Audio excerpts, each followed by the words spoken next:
how to start going down this path of like thinking systematically in your business, right? Because in the business framework, you have to think of it differently. A lot of time we have shops that has people in the shop, and all of this you can't do on what I say you shouldn't do on your own, right? This whole systematize your business, making things super simple, it should really be a team effort. And I think a lot of you guys are owners. You're probably the worst person to systematize your business.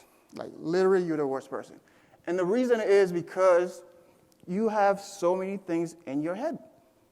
A lot of things. You're thinking about this order that's coming in. You got sales that you got to worry about. You got training. You got, like, this Instagram post I got to do, this thing. Your mind is everywhere, right? But you have a staff probably already. You got a couple of people that's in your team. Those people could help you out. You should really start creating a culture where everybody in your team could help you systematize your business. And I'll show you again how to do this. Once you figure out how to do it, it's really simple. We have a systematized business, but I don't systematize the business. The people systematize it. You create the environment, you give them the framework, and you give them the templates, and they will help you systematize your business, all right? So it's really about starting with accountability systems, creating a system where in your business, everybody knows where they fit, and everybody knows what they're responsible for, right? Once you start that, I actually think you cannot systematize your business without doing that first. Because if you don't, everything is on your shoulder. And then you're going to try to systematize everything, and it's going to be a lot of work. Then you want to get to your essential system. You cannot systematize your whole business all at once, right? You pick out what systems are the most essential to your business, which is really how do I get a customer, how do I produce the thing that the customer wants, and how do I get paid? If you could get those done or systematized, you are more than 70, 80% of the way there.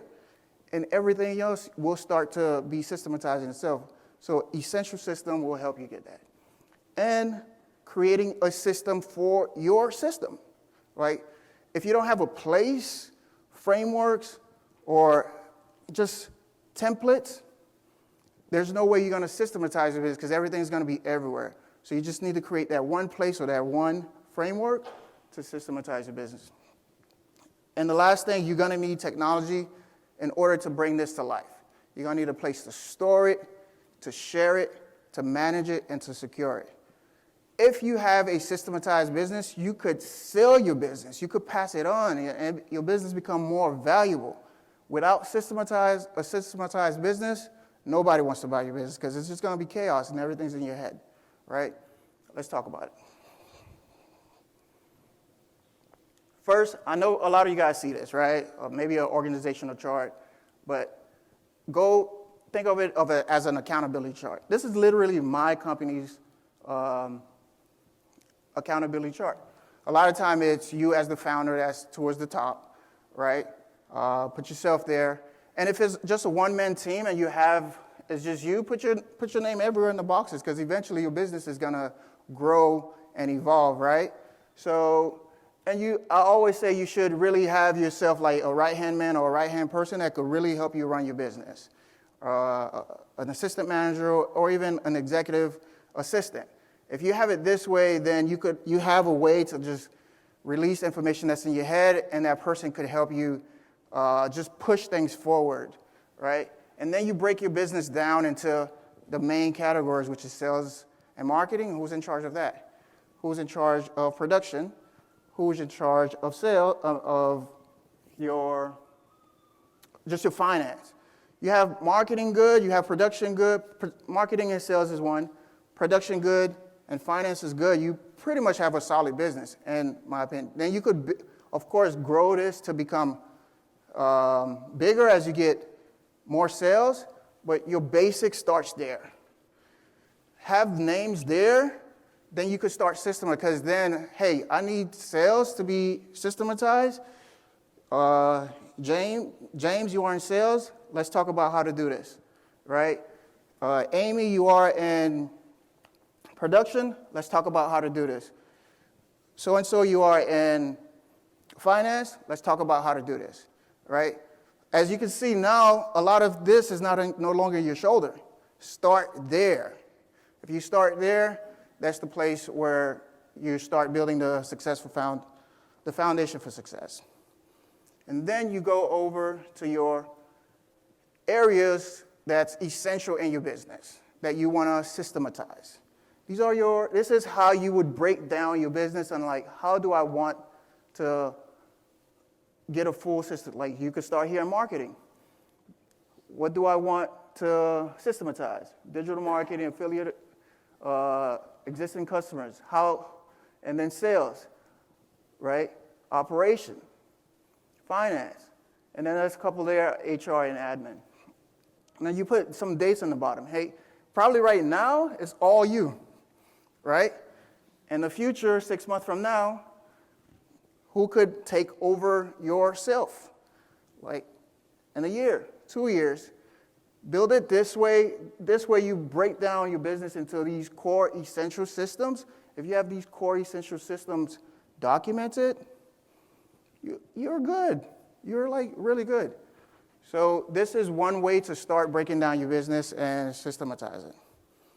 And then have a plan to like, how do you literally systematize, right? Let's say you want to systematize your sales process. You plan what it is, who's going to do it, and how you're going to do it.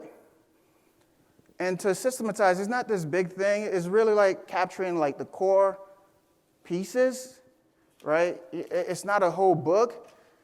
You should really get each system down to like one page. If you could get each system down to one page, then you're solid.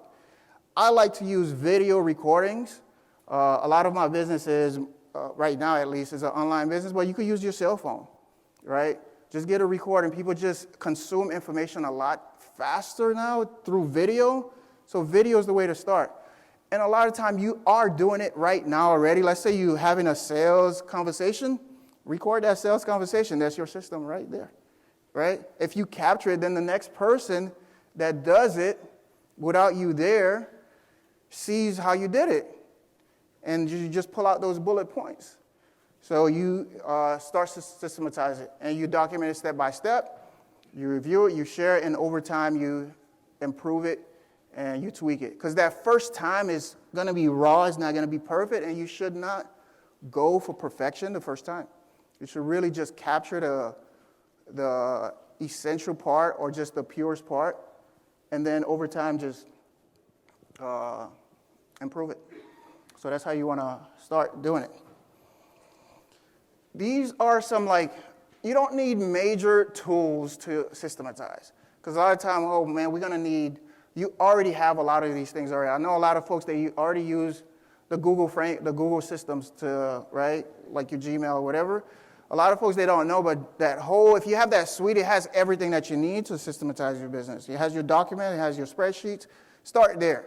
There's a lot of tools out there that you could use to systematize your business. There's a lot of actually companies that gives you a whole framework to systematize your business. For example, there's one that's called Process Street. There's Notion. There's a lot of other systems that's fully built out just for systematizing business, but it may be a little bit scary. Start with what you know.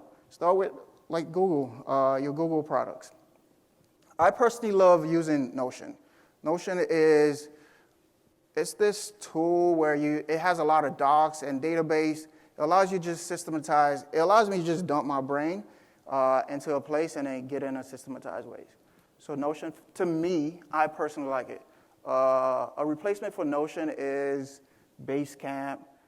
There's a lot of just a place where you could really house all your information about your business.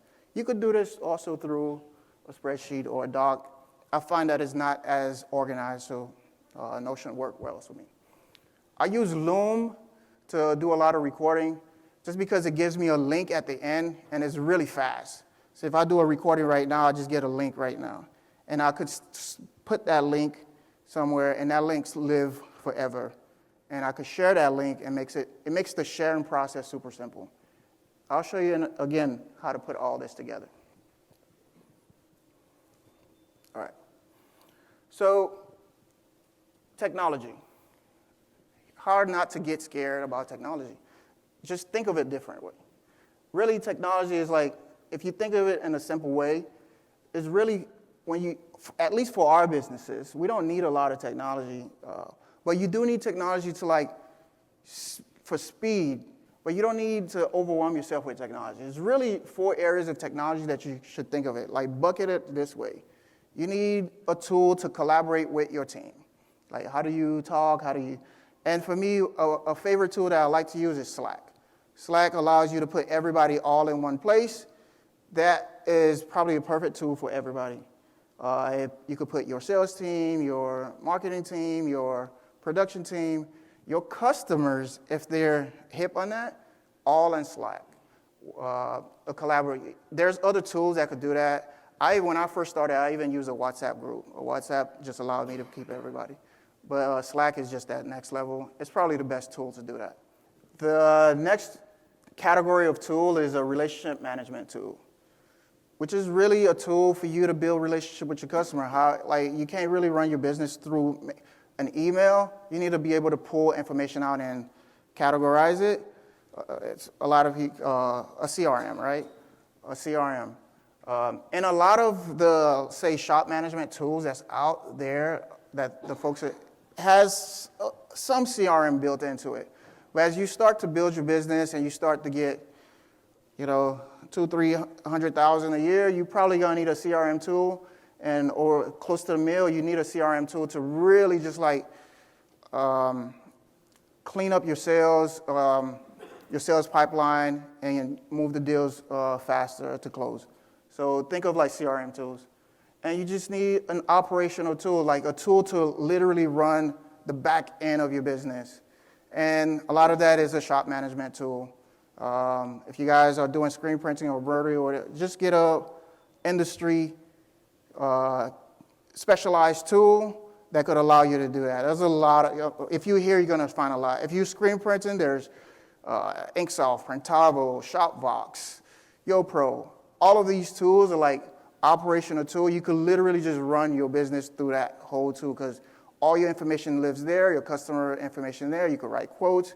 You could do that. You share it with the back end of your team. That's literally all you need. And you need a content and management and marketing and a content tool, which is really to get the word out to your audience or to new people that may be coming to you.